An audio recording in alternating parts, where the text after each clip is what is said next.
तुम जो सोच रहे होगे कि भाई जय गुरुदेव नाम बाबा जी का है, मेरा नहीं है और न तुम्हारा है, तो शंका क्यों करते हो? ये नाम उसका है और तुमने अभी शास्त्रों को नहीं देखा। और जो कहते हो हमने शास्त्र देखे हैं, वो आंख बंद करके और बुद्धि को ताक में रखकर। कोई भी नाम हो, विष्णु भगवान के 1000 नाम और परमात्मा के अनेकों नाम, तो शंका क्यों करते हो? कोई भी नाम सतयुग का, त्रेता का, द्वापर का, कोई नाम हो जब तक सिद्ध नहीं होगा तब तक कोई नाम आत्म कल्याणकारी नहीं, आत्माओं को गति नहीं दे सकता। इसलिए नाम सिद्ध करना होगा तो जीवात्माओं के काम आएगा, नहीं कोई काम नहीं आ सकता। कोई नाम हो उसके तो अनेक, तुम इतना नहीं समझ पाते हो कि सूरज निकलता है तो अलग अलग देशों में, अलग अलग मुल्कों में अलग अलग नाम। सूरज तो एक ही है लेकिन नाम अलग अलग। तो तुम ये नहीं जानते हो कि तुम्हारे यहाँ नाम अलग है, दूसरे मुल्क में जाओ अलग, तीसरे मुल्क में अलग। तो लोग परमात्मा को क्यों नहीं समझते हो कि उसके अनेकों नाम है? इसलिए शंका मत करो, मेरा नाम नहीं है। आप सोचते होंगे कि भाई बाबा जी आए तो इनका नाम, मेरा नाम तो तुलसीदास है और आपका भी नाम नहीं, तो जय गुरुदेव नाम उस प्रभु का है, तो आपको किस बात की शंका? बोलो जय गुरुदेव, जय गुरुदेव नाम किसका? अब बड़े ध्यान से सुनो, खड़े खड़े। ये तुम जो यहां रह रहे हो इस मृतलोक में, तो ये तुम्हारा देश नहीं है, न यहां तुम्हारा घर है, न यहां कोई सामान तुम्हारा। यहां तुम सब लोग परदेशी हो। आपका देश आपका घर नहीं है, यह है बच्चों मृतलोक। अच्छी तरह से थोड़ी सी बातों में मैं सब समझा दूंगा आपको। ये मृतलोक है, ये आपका घर नहीं है। मकान मालिक ने आपको ये जो मकान दिया है, अनमोल मनुष्य शरीर, ये आपको बार बार नहीं मिलेगा। उसमें थोड़े दिन के लिए आपको दिया है और उसमें ये कहा कि देखो भाई, मेरा ये मकान है, शुद्ध है, साफ है, पवित्र, मैं तुमको देता हूं थोड़े दिन के लिए, और 2 अधिकार मैंने इस शरीर को दिए हैं कि एक अच्छा काम, एक बुरा काम। तो बुरा से बुरा काम करो, अच्छा से अच्छा करो, उसकी तरफ से कोई रोक टोक नहीं है। वो जो भी तुम करोगे अच्छे बुरे काम, सब ये कूड़ा कचरा, जितना भी पाप पुण्य का, ये सब जीवात्मा पर लदेगा, उस जीवात्मा पर रखा जाएगा और उसको कुछ मना नहीं करना। उसने तो ये कहा ये अमोलक मनुष्य शरीर है, ये मनुष्य मंदिर है, इसमें जीवात्मा को बैठा दिया। तो मेरे शरीर के द्वारा जो अमोलक है, क्या करना कि अपनी अपनी जीवात्मा को जगा लो और अपने घर में अपने प्रभु के पास पहुंचा दो, क्योंकि ये मनुष्य शरीर अमूलक है। सारे संसार का धन, सोना चांदी हीरे जवाहरात, इसकी कीमत नहीं दे सकते हैं। ये ऐसा अनमोल मनुष्य शरीर थोड़े दिन के लिए आपको दिया गया, तो आप इसमें लग गए, ये मेरा मकान है, ये मेरी दुकान है, ये मेरा राज है, ये मेरी खेती है, ये मेरा सोना, ये मेरा चांदी, ये मेरे बच्चे, ये मेरी जात है, और ये मेरा ये और मेरा ये, इसमें लगे तो क्या हो गया? काम है, क्रोध है, लोभ है, मोह है, आशा है, तृष्णा है, झूठ है, छल है, कपट है, फरेब है, धोखेबाजी, दगेबाजी और चोरी और डकैती और हिंसा, इसमें आप लग गए। तो महात्माओं ने क्या कहा था कि देखो ये बुरा काम है और ये अच्छा है। इस बुरे काम से तुमको सबको, स्त्री पुरुषों को, बच्चों को दुख मिलेगा, तकलीफ मिलेगी, रोग मिलेगा, कोढ़ मिलेगा, अंधे हो जाओगे, बहरे हो जाओगे, गरीब हो जाओगे, सताए जाओगे और मारे जाओगे। ये सब ये है अच्छा काम, इससे सुख मिलेगा। यही दो बातें महात्मा गांव-गांव में घूम करके आपको समझाते थे और आप लोग उस बात का ध्यान रखते थे कि भाई बुरे काम से तकलीफ होगी, अच्छा काम करेंगे तो सुख मिलेगा। तो महात्माओं के उपदेश को सब लोगों ने छोड़ दिया और सब के सब अच्छे काम को छोड़ चुके, बुरे काम में लग गए। जब बुरे काम में लग गए तो आपको तो मालूम नहीं है कि उसने यह अमोलक मनुष्य शरीर थोड़े दिन के लिए दिया है। तो आप जब नहीं मालूम है तो जीवात्मा पर आप पूरा कचरा लाद रहे हो। इस बार तो जब घड़ा भर जाएगा तो ये तो बाहर से बहेगा, फूटेगा और टूटेगा और आग निकलेगी, जहर निकलेगा, तो तुमको तो कुछ मालूम नहीं। जब उसका तुम तो समझते हो कि ये मेरा है, तब तक समय इसका पूरा हो गया। अनमोल मनुष्य मंदिर का इसका समय पूरा हो गया। उसने अपने सिपाही बुलाए, इसने मकान मालिक, ये देखो ये लल्लू सिंह है, ये रामनाथ है, ये श्यामवती है और ये लीलावती और ये मतलब जहांगीर है। इनका वक्त और समय हो गया, जाओ फौरन मकान खाली करा लो। तो कागज कहते हैं वारंट, वो फौरन लेकर के दौड़ पड़ेंगे और वहीं से आवाज देंगे तुम इस वक्त में अमेरिका में, तो जोर से यही से देंगे कि लल्लू सिंह तुम्हारा वक्त पूरा हो गया और आप तैयार हो जाओ मकान का। तो यहां से फौरन, यानी क्षण भी नहीं लगेंगे, वहां आवाज पहुंचेगी और जोर से धक्का मारेगी तो लल्लू सिंह उलट जाएंगे, वही गिर जाएंगे, आंखें अंधी हो जाएगी, कान बहरे हो जाएंगे, बुद्धि पागल हो जाएगी, जबान बंद हो जाएगी, बस उसी जगह फौरन। और वो सिपाही यहां से एक क्षण भी नहीं लगेगा, हमें कब पहुंच जाएंगे और कहेंगे देखो ये मालिक का हुक्म होगा, मकान खाली। तो मन को, बुद्धि को, चित्त को, प्राणों को और जीवात्मा को, रूह को इस अमोलक मनुष्य मंदिर से, जिस्मानी मस्जिद से निकाल बाहर। अब ये आपका शरीर ये पड़ा,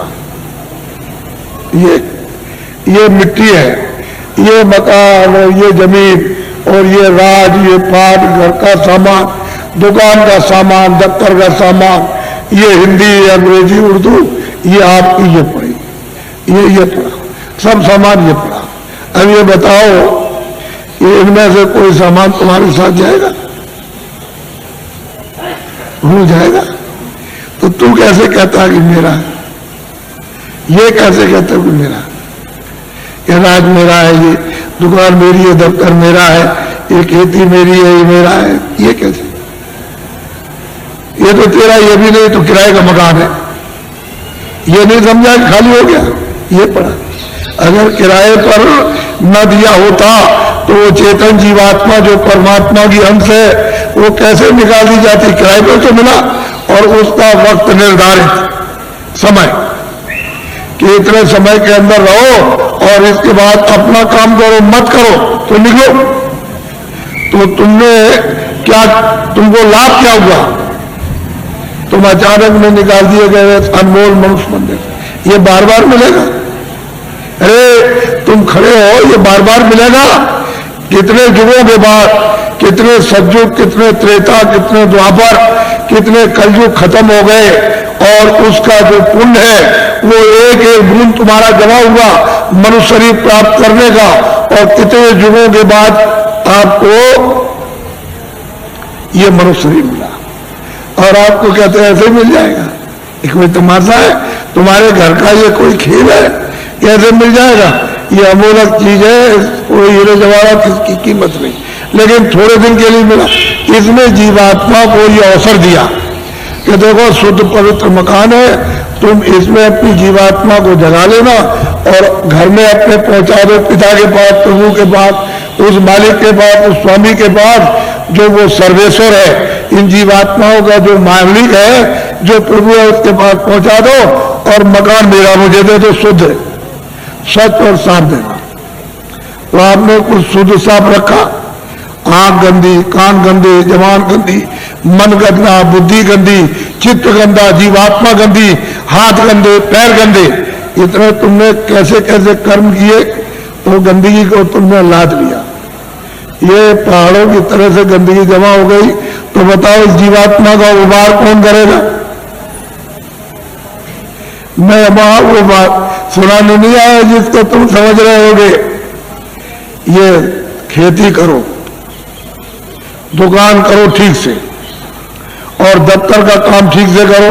मैं कब मना करता हूं, आप जो भी सामान लेकर खेती से, दुकान से, दफ्तर से आओ और जो पैसे लेकर आओ बाजार में खरीदो, अनाज खरीदो, सब्जी खरीदो, फल खरीदो, कपड़े खरीदो और सामान और दवा खरीदो और मकान अच्छा बनाओ और झोपड़ी अच्छी लेकिन ये तो समझो कि ये सब सामान किसके लिए? इस किराए के मकान के लिए। ये पंच भौतिक शरीर है, इसके लिए आपको दिया कि कपड़े दो, खाना दो, दवा दो, इसको निरोगी रखो, यानी रोग ना होने दो। ये आपको बताया, ये आपको बता रहा हूं कि ये सामान सब इसका है, तो आप लाख जोड़ो, करोड़ जोड़ो, अरब खरब रखो, लेकिन ये तो समझो कम से कम कि ये इसका है, इसमें जीवात्मा का रत्ती भर भी नहीं, ये सब इसका। तो जब ये खाली हो जाएगा तो ये पड़ा और ये पड़ा, न ये इसके काम और न ये इसके काम। तो फैसला है, तुमको जो होना है वही तुमको बता देता हूं। तुमने घर में जरा भी ध्यान नहीं दिया। तुम हिंदू हो, मुसलमान हो, सिख ईसाई हो, कि तुम्हारे घर में बच्चा बच्ची पैदा होता है, मखमल पहन के आता, रेशम पहन के आता, क्या कोई सोना चांदी लेकर आता है या जमीन और मकान नंगा आता रोता हुआ? तो तुमको सबको ये देखना चाहिए भाई कुछ लेकर नहीं आया, ये तो खा लिया। रो रहा है तो अपनी पीड़ा में, अपने दर्द में रो रहा, उसको दर्द और पीड़ा हो रही, सहन नहीं हो रही है, और माँ कहती है अरे बच्चा चुप हो जा, कुछ करती है, लेकिन उसको न देख सकता, न सुन सकता, न बोल सकता है, तो कुछ भी नहीं कर सकता, रोता ही रोता है खाली। तो दर्द में रोता है, पीड़ा में। तुम जब इधर आए, जरा बड़े हो गए, तो तुमको बताया ये सब कुछ, और तुम्हारे जाने का जब समय हो गया तो तुम्हारी बुद्धि यहां रखवा ली, और देखना यहां रखवाया, और सुनना यहां रखवाया, बोलना यहां रखवा लिया, सब रखवा लिया उसने जितना भी था। और तुमको मतलब यह है कि निकाल बाहर किया, फिर तुमने उस पर कपड़े डाल दिए। क्यों? कि भाई अब देखा नहीं जाता, अब देखा नहीं जाता तो डर लगता, घृणा हो गई तो कपड़ा डाल देते हो। तो इतना भी तुम देखते हो, जब ले जाते हो कपड़ा ढक करके तो वहां गड्ढा खोद के गाड़ देते हो, लकड़ियों में रख करके, और इसको रखते हो और जलाते हो। तो तुमने आग लगाते देखा नहीं कि फूक उदय, यानी कपड़ा जल गया, नंगा हो गया। तो तुमको ये नहीं दिखाई दिया कि कोई कपड़ा लिए जा रहा है, कोई सोना, कोई चांदी, कोई मकान, कोई बाल, कोई बच्चे, कोई रिश्तेदार, या हिंदी, अंग्रेजी, उर्दू लिए जा रहा? ये जाते में सब रखवा लेगा, आते में कुछ ले आने नहीं दिया। तो ये आपको समझना चाहिए कि ये किराए का मकान आपको थोड़े दिन के लिए दिया है, तो आप कोई घर बार मत छोड़ो। मैं कोई घर बार छोड़ाने थोड़ी आया हूं। तो खेती करो, दुकान करो, और दफ्तर का काम कैसे करो? ईमानदारी, मेहनत, झूठ नहीं, झूठ और धोखा और बेईमानी और चालाकी और मारपीट और हिंसा और दगेबाजी और सीनाजोरी और जबरदस्ती, बेईमानी, ये नहीं, ईमानदारी, मेहनत। घर में आओ, अपने बच्चों की सेवा करो, ये दो ही तो आपकी ड्यूटी है, और क्या ड्यूटी। और जब आप जाओ सोने, कोई काम ना हो तो ये मनुष्य मंदिर है, इसमें जीवात्मा बैठी हुई है, और ऊपर से परमात्मा 24 घंटे बोल रहा, एक क्षण भी बंद नहीं होता। 24 घंटे उसका कथा कीर्तन आरती 24 घंटे हो रही है, और तुम्हारे कानों तक आवाज दे रहा कि तू मेरी आवाज को सुन ले, और मेरी आवाज को सुनकर पकड़ के मेरे पास चला, तो तुम कभी सुनो? पूरा कचरा लाद लिया इस पर। तो मैं तुमको जरा बताता हूं, ये तो बहुत से डॉक्टर हैं यहाँ, और आप पढ़े लिखे हो, विद्वान हो, आप जानते हो कि जीवात्मा कहाँ है इस शरीर में? तुमको मालूम? ये जो मिट्टी पड़ी है उसका एक बालू का कण, एक जर्रा उसके लाख टुकड़े कर दिए जाए, उससे भी वो छोटी है, और इस शरीर में बंद है। तो किसी ने एक्सरे में, किसी ने आले में बताया? कहीं नहीं पता चलता। सब लोग आला खेलते हैं कि इसमें कौन है, कौन निकल गया और कौन डाला गया, लेकिन कहीं कुछ नहीं। तो मैं तुमको बताता हूं, तुम तो मतलब ये है कि मेरी बात पढ़े लिखे अनपढ़ सब सुनो। देखो ये मनुष्य शरीर, बच्चा पीछे हो जाओ, ये पीछे मत खींचना नहीं फोटो, ये सत्संग हो रहा है नहीं, आप कुछ मत करो। ये फोटो किस लिए खींच रहे हैं? अभी मत खींचो। देखो मेरी तरफ, ये अनमोल मनुष्य शरीर है, ये मनुष्य मंदिर है, इसमें 24 घंटे देववाणी, आकाशवाणी, आसमानी आवाज, कलमा और आयतें हो रही हैं। मैं तुमको इधर बताता हूं, देखो इधर ये जीवात्मा न इधर है न इस तरफ है, न ये इधर बैठी हुई न इधर, और न इस तरफ है, यानी इधर नीचे कहीं नहीं। अब मेरी तरफ देखो, ये दोनों आंखें बीचों बीच में, ये जीवात्मा दोनों आंखों के मध्य में, दरमियान में ये बैठी हुई। यहां उस जीवात्मा में एक आंख है, वो तीसरी आंख, तीसरा नेत्र, और शरीर में दो आंखें। कितनी आंख हुई? बोलो, जोर से बोला करो ताकि समझ में आ जाए। 3 आंखें हो गई। देखो इधर, ये जीवात्मा दोनों आंखों के बीचों बीच बैठी हुई है। उस जीवात्मा में एक कान है और शरीर में 2 कान। कितने कान में? 3 कान में। अब तुम समझ लोगे तो जल्दी आ जाएगा। ये जीवात्मा बैठी हुई है दोनों आंखों के बीचों बीच। उस जीवात्मा में एक नाक है और शरीर में 2 नाक। कितनी नाक हुई? 3 हो गई। तुमको कभी किसी ने बताया कि 3 आंख है, 3 कान है, 3 नाक है? कोई बताने वाला तुमको मिला? पहले सोचो इस बात के लिए। तो इधर देखो, ये 2 आंख, 2 कान, 2 नाक, ये तो शरीर में, ये बाहर का काम करते हैं, सुनने का और देखने का और सुनने का। अब जो अंदर में जीवात्मा जो बैठी है, उसमें एक कान है, एक आंख है और एक नाक है। तो इस आकाश के ऊपर सुनने का काम करेगी, देखने का और सुनने का। तो तुमने कभी शास्त्रों में कि स्वर्ग की और बैकुंठ की बहस्ती कितनी सुगंधी है, तुमने कभी सुना? तो ये नाक सुन लेगी, वहां कितनी सुंदरता है, यानी कितनी वहां खूबसूरती है, तो ये आंख देखेगी ये बाहर की। तुमने कभी किसी से पूछा, और तुमने कभी रामायण है, गीता है, कभी शास्त्रों को तुमने ध्यान से पढ़ा? उन महात्माओं ने तो देखा था, उन्होंने तो तीसरी आंख, तीसरा कान उन्होंने खोला था। इन आत्माओं की जमीन जो ये दोनों आंखों के बीचों बीच बैठी हुई है, तो इधर देखो ये डंडा है, ये पूरा डंडा, पूरा का पूरा। इधर देखो, जब 2 आंखें ये खुलती है तो आप देखते हो कि आसमान ऊपर है, जमीन नीचे। तो शरीर की जमीन तो ये नीचे है और शरीर का आसमान ऊपर। लेकिन ये जो तीसरी ये आंख जो जीवात्मा बैठी वो यहाँ, वो तीसरी आंख, तीसरा कान, तीसरा नाक इस आकाश के ऊपर है। तो आत्माओं की जमीन ऊपर है, जीवात्माओं की जमीन ऊपर है। वो चेतन है, वो जड़ नहीं है। ये खेती नहीं है, दुकान नहीं है, दफ्तर नहीं है, ये कपड़े नहीं है, कोई सामान नहीं, कोई टट्टी नहीं, कोई पेशाब नहीं, कोई लड़का नहीं, कोई गाली नहीं, कोई गलौज नहीं, कोई धोखा नहीं, कोई बेईमानी नहीं, कोई मैजिक नहीं, कोई मंदिर नहीं। ये जीवात्माओं की चेतन जमीन ऊपर। तो तुमने कभी किसी से पूछा कि महात्मा नाम किसका है, योगी किसको कहते हैं, क्यों योगी कहा जाता, क्यों महात्मा कहा जाता, क्यों महापुरुष का? ये तो आपने कभी पूछा नहीं। भाई इसमें लगे हुए झूठ, चल कपट, थारे धोखे, बेईमानी में। तो इसमें आपको क्या मिला? क्या मिल गया? ये यहाँ क्या मिला? वो तो जो यहाँ कुछ है वो तो छड़े।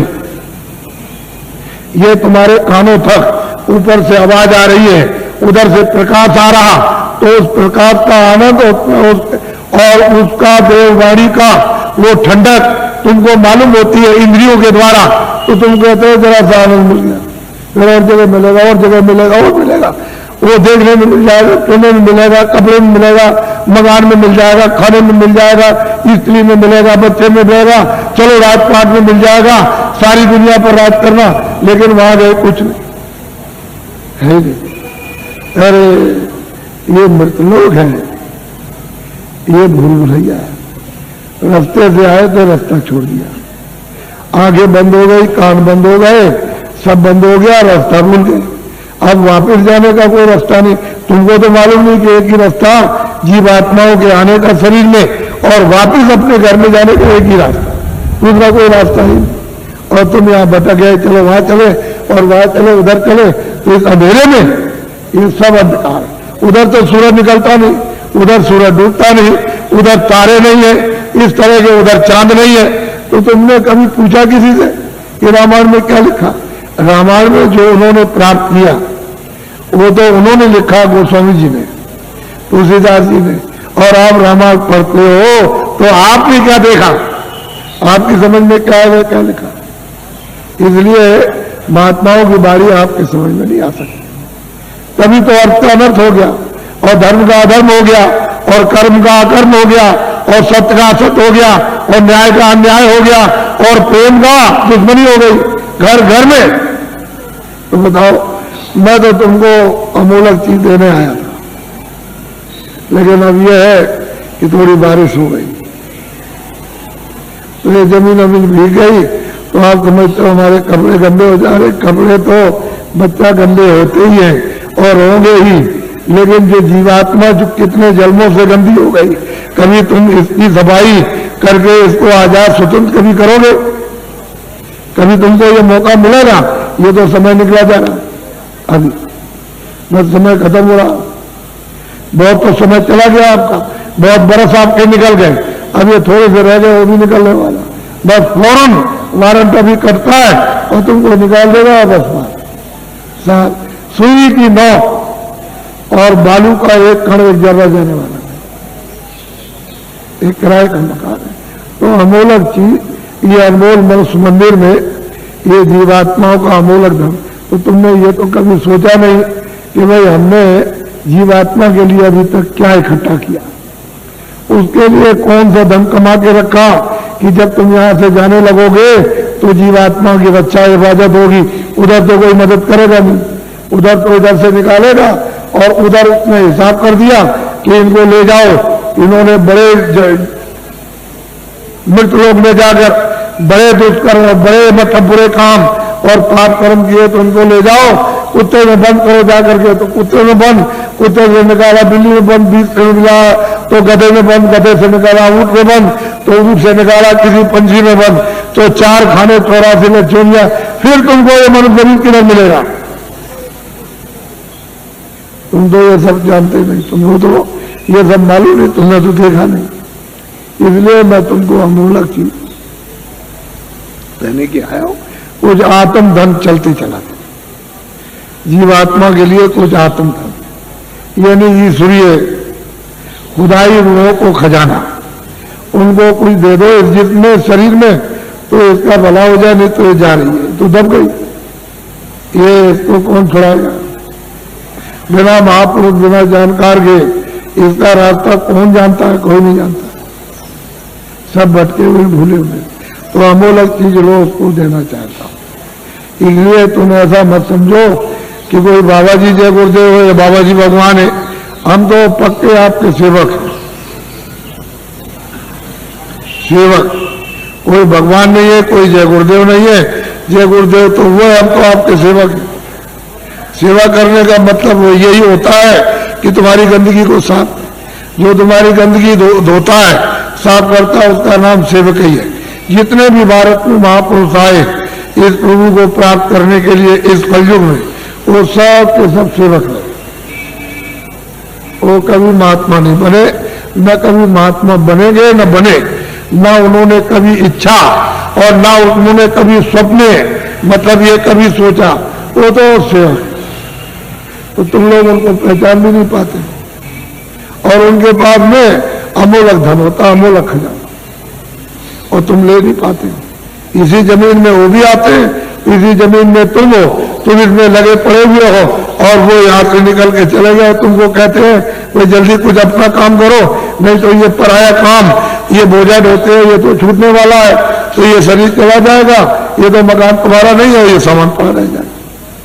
तो अमोलक चीज है, अमोलक धन है, तुम्हारे साथ खजाना रखा अथाह। लेकिन अब क्या करे बेचारी जीवात्मा, ये इसमें बंद है, इस कोठरी में बंद हो गई, इसका फंस गई। अब इसको कुछ नहीं सुनाई दिखाई, कुछ नहीं देता। तो कोई महात्मा मिले तभी तो उनकी कृपा दया दृष्टि हो और वो कुछ मतलब ये शुद्धि सफाई करे तो कुछ रास्ता दे दे तो अच्छा रहेगा, नहीं काम होता। तो अमोलक चीज लिए जल्दी में, अच्छा रहेगा। हम ज्यादा और कुछ नहीं बोलेंगे, लेकिन इतना जरूर कहेंगे ये बड़ा भारी परिवर्तन होगा तुम्हारे घर में, तुम्हारे व्यापार में, तुम्हारे धर्म में, तुम्हारी जाति में, तुम्हारे मतलब खेती में, तुम्हारे मतलब दफ्तर दुकान में और तुम्हारे राज में। इतना भारी परिवर्तन होगा जो तुमको ख्वाब और सुन के भी पता नहीं है। ऐसा मालूम होता है कि बड़े भारी कष्ट होने वाले, तकलीफ तुमको तो अभी पता नहीं है। अभी तक इतनी तकलीफ 47 सालों में नहीं आई, इतना दुख नहीं आया, इतनी परेशानी नहीं आई, इतना कोलाहल नहीं हुआ, इतना त्रायमान नहीं मचा वो आगे आने वाला।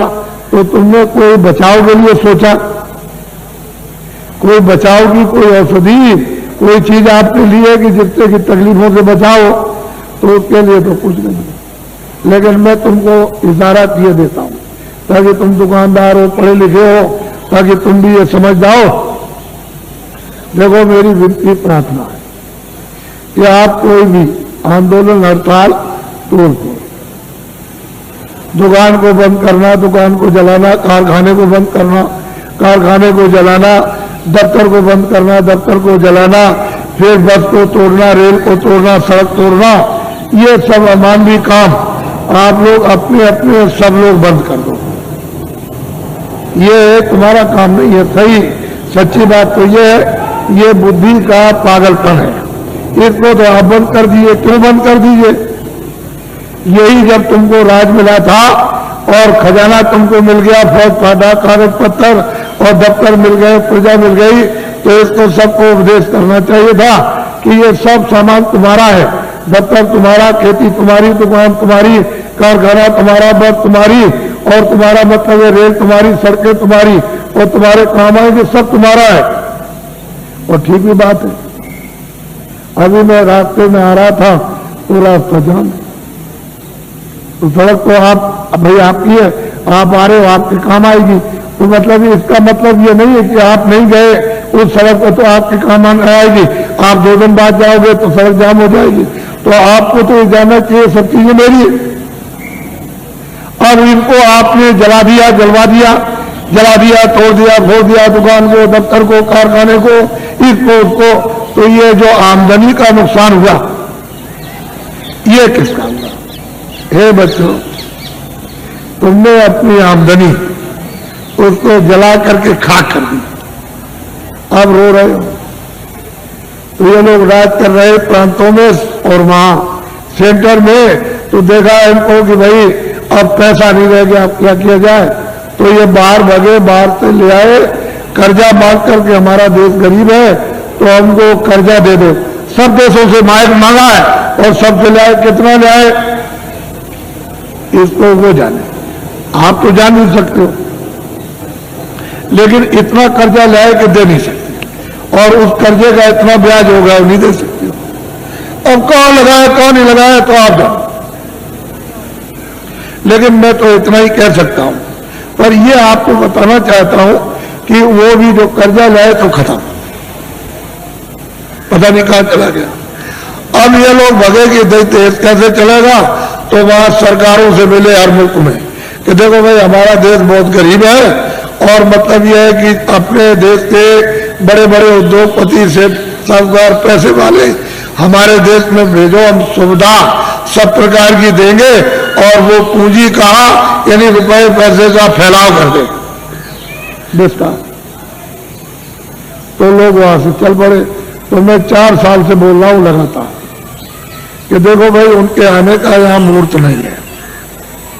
विदेशी उद्योगपतियों का भारत में रुपया पैसा फैलाने का, पूंजी निवेश का यानी मुहूर्त नहीं है, योग नहीं। और ये भी साथ साथ कहता हूं कि तुम लोग भी विदेश में पूंजी का विस्तार जाके मत करना, क्योंकि